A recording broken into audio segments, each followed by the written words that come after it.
Hello and welcome to 90 Production Films and Music. I am Dikshant and this is Inside a Movie. अगर आप इस channel पर नए आए हैं तो चैनल को सब्सक्राइब करना और बेल आइकन दबाना मत भूलना। इस वीडियो में हम बात करेंगे 2009 की Turkish film I saw the sun के बारे में, जो कहानी है एक कर्दिश परिवार की जो अपने गांव से निकलकर इस्तांबुल में जिंदगी बिताने की कोशिश करने लगे और उस परिवार के कुछ लोग नॉर्वे में जीने की कोशिश करने लगे। टर्की के एक हिस्से में कुछ कर्दिश लोग थे जो अपना एक आजाद देश चाहते थे और इस टर्किश और कर्दिश की लड़ाई में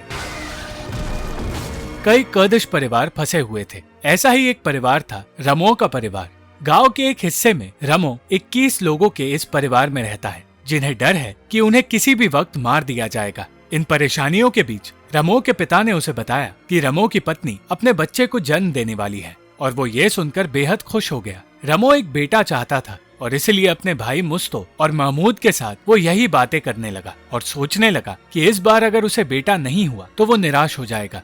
बच्चे का जन्म हुआ और सब बहुत खुश हो गए, पर जब रमो को बताया गया कि उसे एक बेटी हुई है तो वो गुस्से में आ गया और अपने पिता से कहने लगा कि वो उसके लिए दूसरी पत्नी ढूंढे। वो जिद पर अड़ गया कि वो दूसरी शादी करके रहेगा ताकि उसे बेटा पैदा हो, पर उसके अंधे पिता और बाकी के परिवार के लोग उसे समझाने लगे कि ऐसा करना सही नहीं। रमो के चाचा दाऊद का एक बेटा मिलिटेंट बन चुका था और इसलिए वो उसकी तस्वीर अपने दूसरे बेटों की तस्वीर के साथ दीवार पर नहीं लगा सकता था, क्योंकि अगर किसी सिपाही ने उसे देख लिया तो उन्हें तकलीफें सहनी पड़ सकती हैं। परिवार का कोई इंसान ये जानकर खुश नहीं था कि रमो की पत्नी हावर ने फिर से एक लड़की को जन्म दिया है, सिवाय रमो के छोटे भाई कादरी के, जो हावर को समझाने लगा कि एक बेटी होने में कोई बुराई नहीं। एक साल बीत गया और कुछ सिपाही उनके घर आए जो दाऊद के बेटे सेरहत के बारे में पूछताछ करने लगे। सेरहत अब मिलिटेंट्स के साथ रहने लगा था और दाऊद सालों से अपने बेटे से नहीं मिला था। एक तरफ जहाँ रमो अब भी अल्लाह से एक बेटे की भीख मांग रहा था तो दूसरी तरफ महमूद ये जानकर खुश नहीं था कि कादरी दूसरे मर्दों से अलग है और ये देखकर कि वो लड़कियों जैसा बर्ताव करता है वो उसके साथ बुरा बर्ताव करने लगा। आखिरकार रमो की ख्वाहिश पूरी हुई और उसे एक बेटा मिल ही गया और ये खबर सुनकर वो खुशी से नाचने लगा।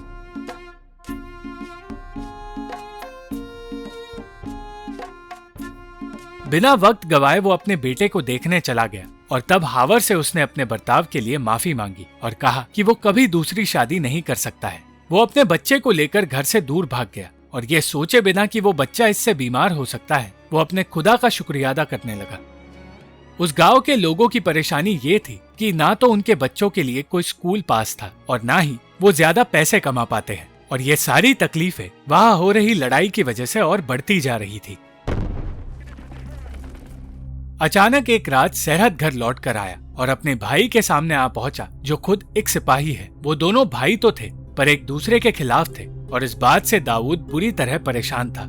सेरहत वहाँ से अपने भाई से ये कहकर निकल गया कि अगर वो मरा तो वो एक टेररिस्ट कहलाएगा और अगर उसका भाई मरा तो वो एक शहीद बन जाएगा। उस रात उस गाँव में गोलीबारी शुरू हो गई और रमो का पूरा परिवार उस हमले से डर गया। अगली सुबह सिपाहियों ने पूछताछ करना शुरू किया। रमो के परिवार से जब पूछा गया कि उन्होंने आतंकवादियों को देखा है या नहीं तो किसी ने कुछ नहीं कहा। सिर्फ रमो के अंधे पिता ने कहा कि उन्होंने किसी को नहीं देखा और उन्हें ये कहते हुए देखकर सब हैरान हो गए। दाऊद को बताया गया कि कुछ आतंकवादियों की लाशें मिली है और उनकी पहचान के लिए उसे उनके साथ आना होगा। उस दिन हावर की तबीयत बिगड़ने लगी पर उसने अपनी बीमारी को छुपाने का फैसला किया और ये कहा कि उसे कुछ नहीं हुआ है। एक तरफ जहां हावर अपने आप को संभाल रही थी तो दूसरी तरफ दाऊद की पत्नी गुलिस्तान ये सोचकर परेशान थी कि उसका बेटा सेरहत मारा गया है। सिर्फ सेरहत ही नहीं, कई सिपाही भी मारे गए थे और उनमें से एक था अहमद, जिसकी पत्नी जल्द ही उसके बच्चे को जन्म देने वाली है। आतंकवादियों की लाशें देखने पर दाऊद को पता चला कि उसका बेटा भी मारा गया है और ये जानकर कि उसी लड़ाई में सेरहत के बचपन का दोस्त अहमद भी मारा गया है, दाऊद टूट गया। उस परिवार को सलाह दी गई कि उन्हें जल्द से जल्द गांव छोड़कर जाना चाहिए। दाऊद ने फैसला किया कि वो अपने परिवार के साथ नॉर्वे जाएगा, पर रमो के पिता ने कह दिया कि वो कहीं नहीं जाएंगे। लेफ्टिनेंट सनेर ने उस परिवार की मदद की और उन्हें नॉर्वे और इस्तांबुल की ओर भेज दिया और दाऊद और रमो के परिवार आखिरकार उस जगह से निकल गए। सिर्फ मुस्तो अपने परिवार के साथ वही रुक गया।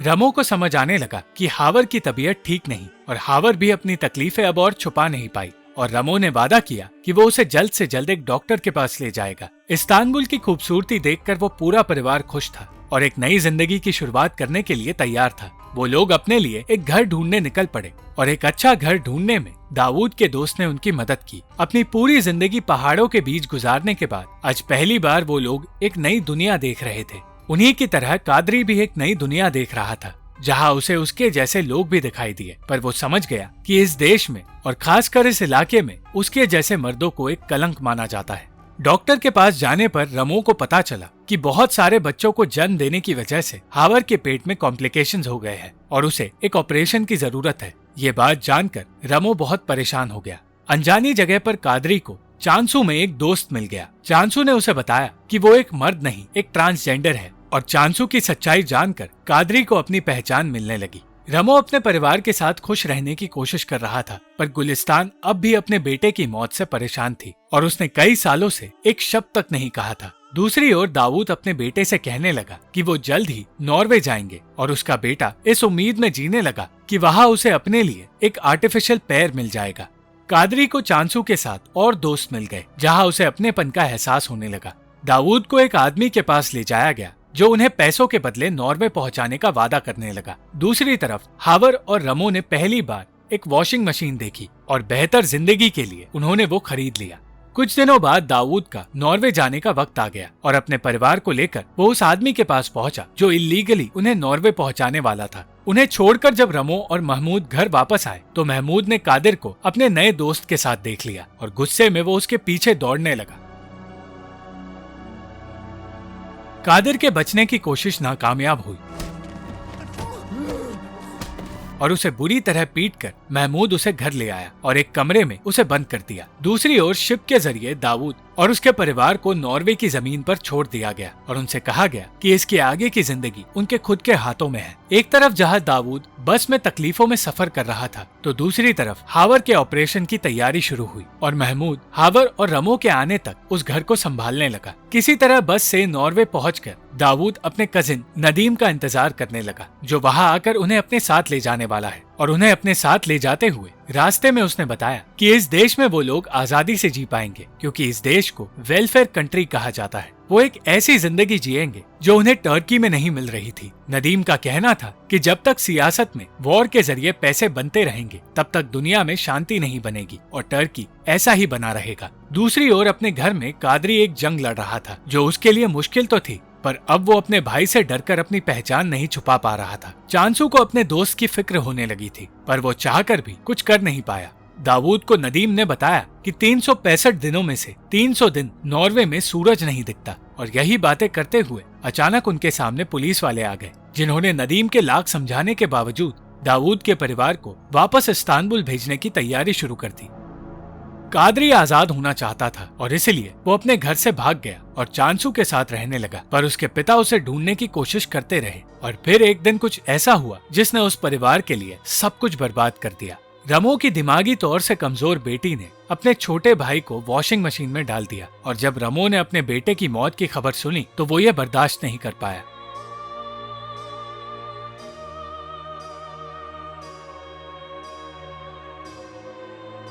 दूसरी ओर दाऊद से इमिग्रेशन वाले पूछताछ करने लगे और दाऊद ने उन्हें बताया कि किस तरह 25 सालों के इस वॉर ने उनके जन्नत जैसे मुल्क को नर्क बना दिया है। रमो के बेटे की मौत के बाद कोर्ट ने यह फैसला किया कि उसके सारे बच्चों को चाइल्ड प्रोटेक्शन में भेज दिया जाएगा जहां उन्हें पाला जा सके, क्योंकि अब रमो का परिवार बच्चों को सुरक्षित रखने के लायक नहीं रहा।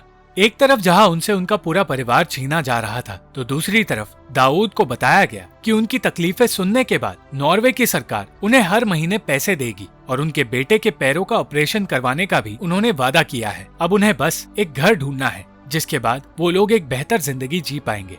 रमो की बेटियां उसके साथ ही रहना चाहती थी, पर वो उन्हें समझाने लगा कि उनकी जिंदगी उस हॉस्टल में जाकर बेहतर होने वाली है और अगले ही दिन उन्हें उनके हॉस्टल भेज दिया गया। रमो से अब उसका सब कुछ छिन गया और वो चाहकर भी उन्हें अपने से दूर जाने से रोक नहीं सकता था।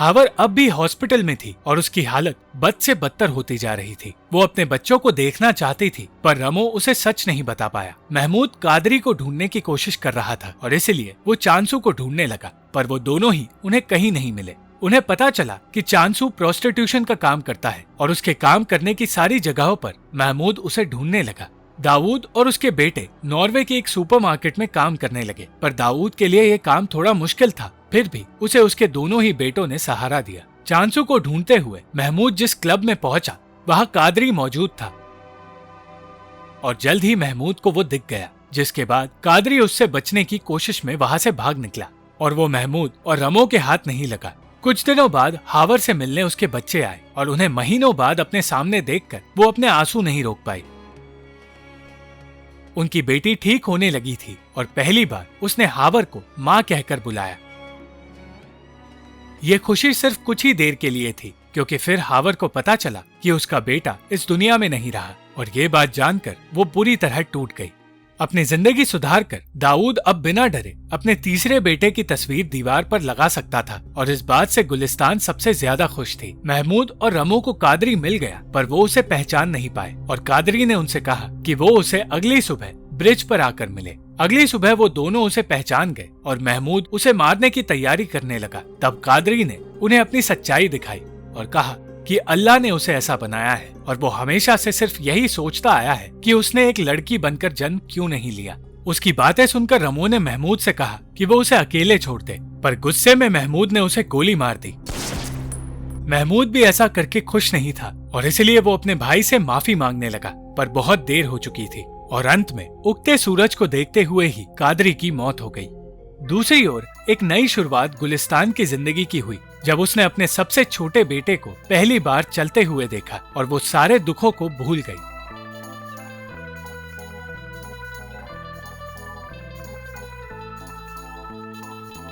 रमो अब ऐसी जिंदगी और नहीं जी सकता था, इसलिए अपने बच्चों को लेकर वो अपने परिवार के साथ वापस अपने गांव चला गया, जहां वो अपनी जिंदगी इस उम्मीद में बिताएगा कि एक दिन ये जंग खत्म होगी और सारे भाई मिलकर हमेशा के लिए साथ रहेंगे। Thank you for watching the video. अगर आपको ये वीडियो पसंद आई तो लाइक, शेयर और कमेंट जरूर करना और चैनल को सब्सक्राइब करना मत भूलना।